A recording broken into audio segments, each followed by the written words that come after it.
do this at ma-realize niya na mali niya, lalo na sa pagloloko.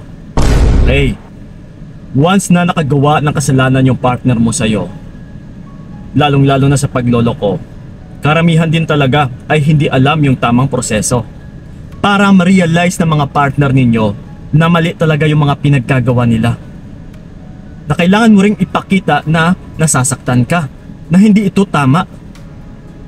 Kaysa ito tolerate natin, lalong-lalo na kapag mali yung ginawa mo or yung procedure na ginawa mo, ay talagang mas lalo mo pang instead na magbabago yung partner mo, is mas lalo lang siyang mag-aabuso dahil sa maling gawain. Okay? Pero ito ngayon, ituturo ko sa inyo yung tamang gawain or yung tamang proseso, yes, step by step, para magbago yung partner mong lalaki, para ma-realize niya na may mali talaga siyang nagawa sa pamamagitan ng gawain na ito. Okay? Na yung una sa lahat ay huwag magpakita ng takot. Yes. Let's say may argumento na kayo. Okay, kinonfront mo siya na gano'n na nga, may iba siyang babae.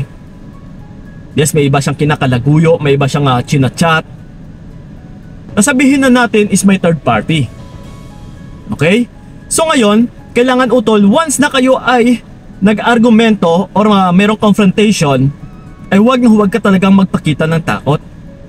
Kagaya na lang na yung tipong parang nanghihina ka, iiyak ka, na parang ikaw mismo ay nasasayangan, natatakot kang mawala siya. Once kasi na mararamdaman ng lalaki na napaka-importante niya pagdating sa'yo, na ikaw itong may takot na mawala siya, tiyak, sigurado utol na mas lalong lalaki yung ulo niya. Na hindi mo siya mapaparealize, na hindi mo siya mapapabago. Yes po. Okay? So yon. And then ito yung pangalawa natin is less talk. Okay? Huwag ka nagaanong masyado pang maraming sasabihin sa kanya. Huwag ka na masyadong magsalita pa, lalong-lalo na sa chat or even na magkasama kayong dalawa. Once na nahuli mo siya, di ba? Sa argumento is gano'n na nga, napag-usapan nyo na lahat-lahat, sinabi mo na sa kanya na may nahuli ka, may nakita ka, may ebidensya ka. And then after nyan, di ba, yung kasunod is magtatampuhan na kayong dalawa. Okay?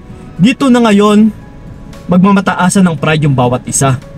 Kasi syempre, pagdating sa partner mong manloloko, ay ipapakita niya rin na wala siyang nagawang kasalanan.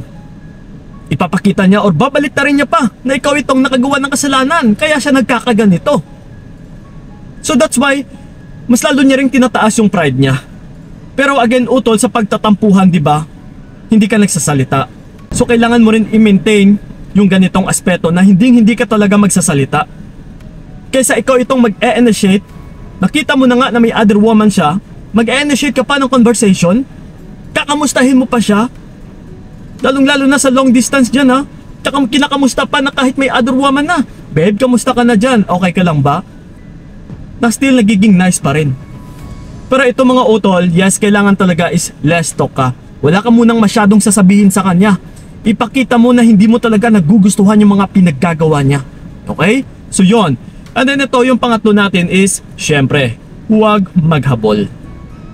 Yes, pareho na rin ito sa sinabi ko kanina na siya na nga itong may nagawang kasalanan, and then ikaw pa itong mangangamusta, ikaw pa itong maghahabol na babe, wag mo na mga gawin ito, please lang bumalik ka sa akin, mamakaawa ako, wag mong sirain yung kung ano yung meron tayo, lalong-lalo na kapag may pamilya na, wag mong sirain yung pamilya natin, babe, mahal kita. So kapag naghahabol ka utol, again, mas lalo mo lang tinotolerate yung partner mong manloloko. Kasi pinapakita mo sa kanya na ganito pala yung halaga niya. Kahabol-habol, pinag-aagawan. Pero kung hindi mo siya hinabol, mas lalo mong pinapahiwatig dito na wala talaga siyang kwenta klaseng partner. So dito bababa, yes, yung ego niya, and then yung mararamdaman niya na confidence sa kanyang sarili. Once na binabaliwala mo lang, okay? Nagkaroon siya ng third party. Yes, hindi ka nag-aano nagsasalita after ng confrontation ninyo. And then, ganun na nga, pinakita mo rin na hindi ka natatakot sa kanya. Yes, sa pamamagitan na hindi ka na rin naghahabol sa kanya. Hinayaan mo lang na kung magkatuluyan man silang dalawa, and then what? Okay, bahala kayong dalawa. Yes, ganun dapat na mindset. Isa maghahabol ka, utol. Wala talagang magandang maidudulot yan sa'yo. Mas lalo ka lang mahihirapan. Okay? So yun. And then ito yung pang-apat natin is huwag humingi ng sorry. Okay? Kapag may nagawang kasalanan yung partner mo, bakit ikaw pa yung hihingi ng sorry? Yes, karamihan dyan na sila pa itong humihingi ng sorry na kahit partner naman nila yung may nagawang kasalanan. Partner nila yung nagkakamali and then ikaw pa itong hihingi ng sorry? Mas lalo mo lang pinapakita na may takot kang mawala siya. Mas ma-validate ng partner mo na, uy, okay to nakagawa nga ako ng kasalanan pero siya pa itong humihingi ng sorry. Ibig sabihin ay ganito ako kaimportante sa kanya. Ibig sabihin ay kahit gagawa pa pala ako ng kasalanan ay wala pa rin itong magagawa sa akin. Mananatili pa rin siya dahil may takot siyang mawala ako. Yes. So ganun po yun, utol. Huwag na huwag ka talagang maghabol. Huwag na huwag kang humingi ng sorry. Lalong-lalo na kapag alam na alam mo na siya talaga itong may maling nagawa sa'yo. Okay? Huwag kang magpasindak sa pagmamanipula niya, sa pambobola niya, sa pambabaliktad niya. Tignan mo talaga kung ano yung nagawa niya nga pagkakamali sa present. Kung niloko ka, yes, huwag mong pakinggan na kung ano yung dahilan kung bakit siya nagloko.